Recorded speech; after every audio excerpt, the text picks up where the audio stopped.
Guys এখন বাজছে দুটো, দে আমাকে দেখতে দে ভালো করে, 2:58। এখন আমরা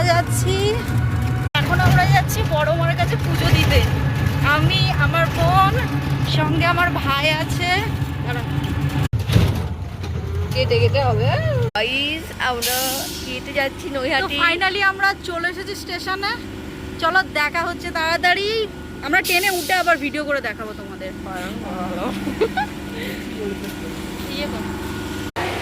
তো আমরা ট্রেনে উঠেও পড়েছি, আমরা সিটও পেয়ে গেছি।